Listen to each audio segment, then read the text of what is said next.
For those of you who know me, I'm Dr. Buchanan. For those of you who don't know me, I'm still Dr. Buchanan. This is our commemoration of the U.S. Constitution. Okay, 227 years old today. Remarkable document. So I'm going to be sharing a few minutes of my thoughts. We are also very fortunate this morning to have the Plymouth City Attorney with us, Mr. Sean Cerisi, who's going to share some of his ideas about the Constitution as well. And don't worry, there will be plenty of time for the consumption of various sundries, i.e. pizza and other goodies out there. But I just thought this would be a great opportunity for us to get together and learn something about this remarkable document. I think the greatest political document in literate history, the United States Constitution. Can you imagine any other document that old, again, 227 years old, that is still in effect? And the U.S. Constitution is written in 1787, ratified in 1788, in operation in 1789. If you'll recall, our Constitution was not the first government of the United States. We had an earlier government, the Articles of Confederation, but that was very weak. The national government was too weak to get things accomplished. They needed a new government. So what's interesting here? Philadelphia, summer 1787, there's a meeting going on. Now, they're not going to say out loud that the purpose of this is to entirely scrap the Articles of Confederation, because that would be treason. There is an existing government. You can't say that we're going to have this meeting in order to overthrow the existing government. There's a word for that, in addition to treason, revolution. But yet that's exactly what they're trying to do.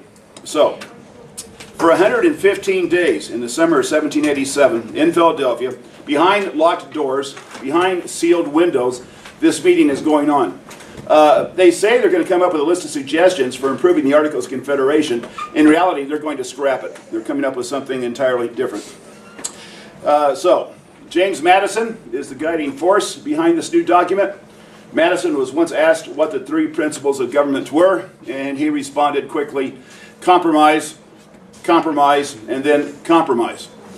Sometimes I think our leaders in Washington have forgotten Mr. Madison's advice. We'd get a lot more done if they would listen to that. So it is a product of compromise. Okay, they compromised on all sorts of things here: taxation, representation, sadly, even on slavery. But that had to be done in order to get any sort of an agreement at all. So this U.S. Constitution is a very brief document. It is shorter than all the state constitutions. So I find that amazing. It's kind of a bare bones document, but intentionally so. The Founding Fathers realized they cannot possibly foresee everything that's going to pop up in the future. So they're just trying to lay down a groundwork, to get things started. And I think they did a pretty good job. So, what did this Constitution create, this new government? It created federalism.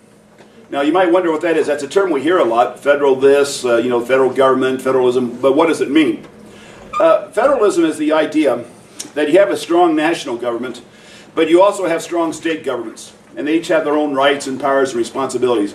It is you guessed it, compromise.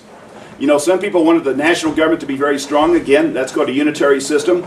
Some wanted the states to be very strong. That's called a confederal. A federal system is a compromise between those two. Both the national and state governments have their own powers. Okay, so it's interesting. The word federal or federalism wasn't mentioned in the Constitution, and yet that's exactly the kind of government that was created. It's to be a Republican government. That's with a small r to my Democratic friends, meaning that it's going to be a government ran by elected officials. It did not set up a democracy, as many of us think. With democracy, presumably every adult would be directly involved in operating the government. With a population of over 300 million, that'd be pretty much impossible. So it's at the Constitution stage here that this Republican form of government is established. We shall elect our representatives. And after 1913, we will popularly elect our senators. And they will run the government for us. So that's what a republic is. And that was established in Philadelphia. Also established was this idea of popular sovereignty. This is to be a people's government. The Constitution protects the rights of the national government and the states, and it also protects the rights of the individual. I think that's an important reason. Let's see, I'm getting animated here, so make sure you catch that. That's one of the reasons why this document has survived. It gives people a vested interest in maintaining it. Who's going to want to overthrow it? Those people who want a strong national government, there's things in the Constitution that protects that. People concerned about states' rights, the powers of the states are clearly listed. They're protected. And people concerned about the rights of individual people, we have that as well. The first 10 amendments, the Bill of Rights, plus other guarantees. So, it makes it less likely that there will be a third American Revolution because this particular document was so well written. Okay. Limited government, it spells out what government can and cannot do. So it did put some constraints on the powers of our leaders, which is an excellent idea. And as I said, because it's a bare bones document, shorter than the state's constitutions, there's a lot of room for reading between the lines.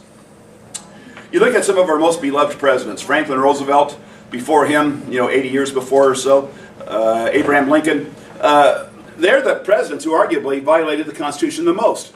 But yet people were generally okay with that because they thought they were doing this for the nation's good.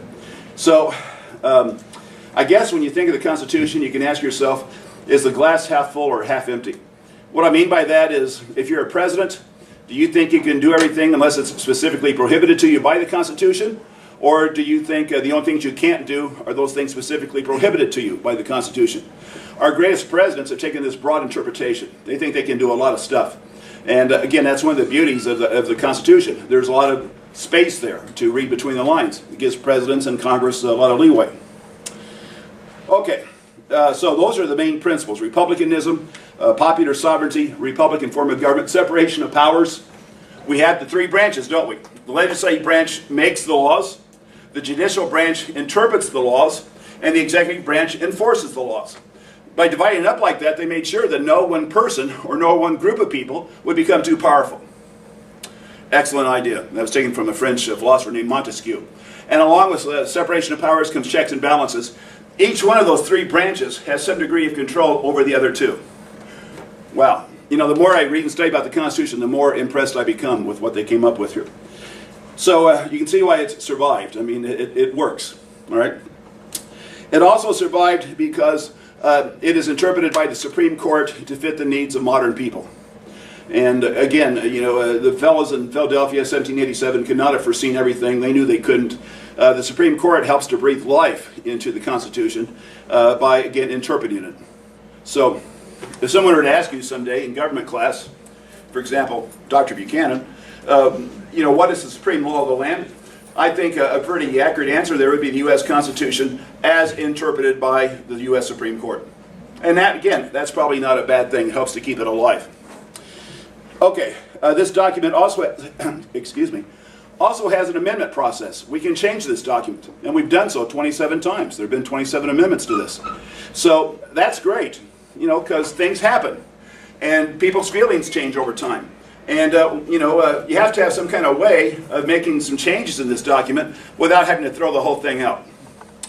Our previous government, the Articles of Confederation, there was no feasible way to change that document. You couldn't alter it. It required a 13 out of 13 vote. That would never happen. But with this Constitution, it has an amendment process. And you can change it. You don't have to throw the baby out with the bathwater. So that's another reason why it survived. You have a formal amendment process. Okay, so again, as you probably surmised, Dr. Buchanan is impressed with the Constitution. So what